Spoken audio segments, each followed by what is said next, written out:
Folks, imagine this. It's the neon glow of a Monday night football showdown in the Death Star, Allegiant Stadium, that silver and black fortress where Raiders Nation roars like thunder.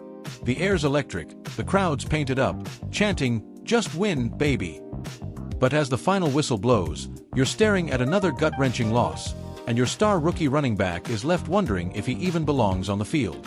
Welcome to the 2025 Las Vegas Raiders season, where hope turned to heartbreak faster than a Patrick Mahomes scramble. I'm your host for Raiders Report, and tonight, we're diving deep into the silver lining that's nowhere to be found. Buckle up, Raider faithful. This one's gonna sting, but it's real talk you need.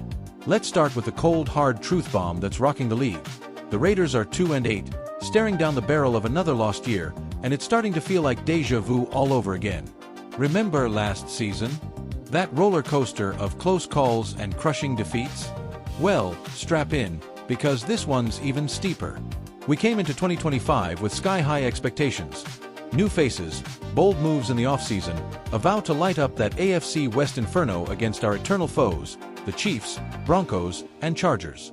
Tom Brady's shadow still looms large from his broadcast booth, whispering, "Commitment to excellence," that sacred Al Davis mantra etched into every Raider's soul. But right now, it's more like commitment to chaos.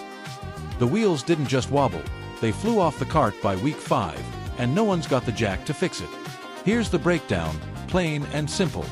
The front office swung for the fences, pouring resources into jump-starting an offense that sputtered like a '76 Chevy in the Mojave heat.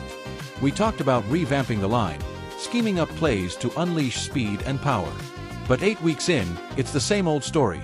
Stalled drives, turnovers that'd make a slot machine blush, and a scoreboard that's friendlier to the visitors than your ex at a wedding. And the draft.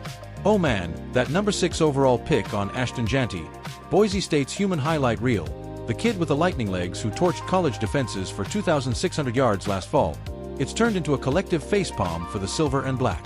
Jeanty's got that Marcus Allen swag, that effortless burst reminding us of the glory days when the autumn wind swept through Oakland and LA, carrying us to 3 Super Bowls in the 70s and 80s. But here, he's averaging a measly 3.2 yards per carry, buried behind an offensive line that's leakier than the Hoover Dam after a flash flood. Opponents aren't just stopping him, they're erasing him, stacking the box like it's a Black Friday sale on defenders. I mean, picture young Ashton, fresh-faced at 21, striding into that locker room post-loss, helmet in hand, eyes wide with the weight of it all. NFL insider Rich Eisen nailed it on his show this week, dropping truth like a stiff arm from Bo Jackson himself. "Nothing looks good right now," Eisen said, his voice carrying that perfect mix of empathy and edge. Certainly again when you draft a kid like Ashton Jeanty as high as they drafted him. It's a Monday night football game, week 12 looming, your season circling the drain, and he is not doing anything. Then the rookie's standing in front of his locker. What's he gonna do? Call out someone like Pete Carroll, who's done it for decades while he was in diapers. He ain't gonna sit there and question his coaches mid-season. Boom. That's the rookie's dilemma in a nutshell. Jeanty's got the tools, vision like a GPS, cuts sharper than a switchblade, but without a trench warriors up front to create daylight, he's dancing in the dark. Our O-lines allowed 42 sacks already, worst in the league, turning potential game changers into 3-and-outs. It's not on the kid, it's on the scheme, the coaching, the whole damn blueprint. Now, let's zoom out for some tactical tea, because as a Raiders diehard, I live for this stuff. Head coach Antonio Pierce, that fiery ex-linebacker with the soul of a gladiator, promised a defense-first identity, channeling the ghosts of Howie Long and Ted Hendricks. And hey, Max Crosby's still a beast, racking up 9.5 sacks like it's personal against Patrick Mahomes every Sunday. But offensively, it's a mismatch nightmare. We've got Geno Smith under center, the 35-year-old gunslinger who resurrected his career in Seattle, threading needles with that arm that could sign autographs mid-throw. Geno's got 2,100 yards and 14 TDs, sure, but those 10 picks? They're ghosts of quarterbacks past, haunting us like Ken Stabler's ghost in the Coliseum rafters. Is he the long-term answer? Eisen didn't mince words. The tough thing? When you have 2 wins entering week 12 and your quarterback of the future is most likely not on the roster, you have a coach who's taken the credit because he's trying to protect the quarterback, who's taking the blame because he wants to protect the coach. It's a noble dance, but it's leaving everyone stepping on toes. Pierce's play calling's gotten conservative, 2. Fewer deep shots to Davante Adams, who's feasting on 800 yards but starving for targets. Adams, that Wisconsin wizard with the trash talk that could wilt steel, tweeted after the last loss, "We fight, we grind, but sometimes the board's stacked.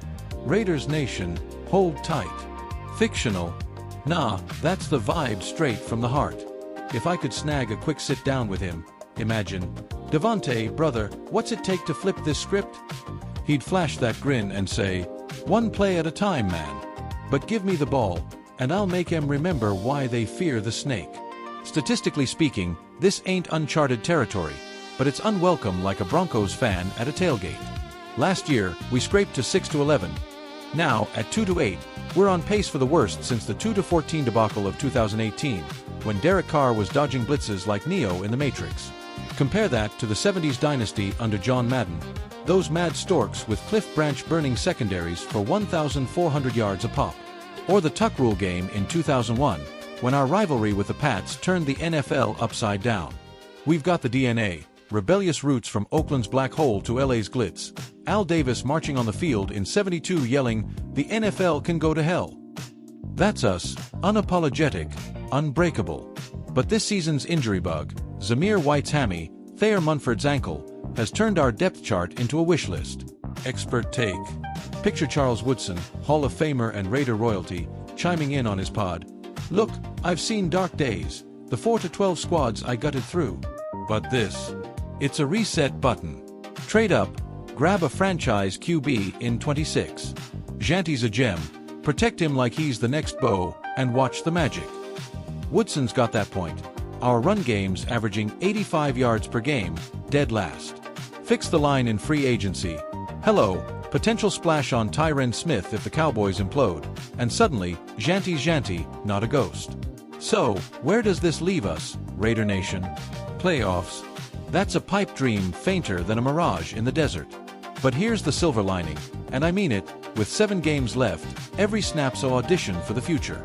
Tank smart, stockpile picks. That #1 overall in April could net us Arch Manning or some gunslinging prodigy to pair with Crosby's edge rush terrorizing the West.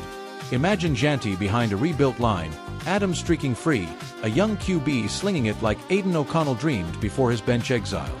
It's not over, it's evolving. And pop culture nod? This feels like that Rocky montage. Down but not out, training in the cold for the comeback KO.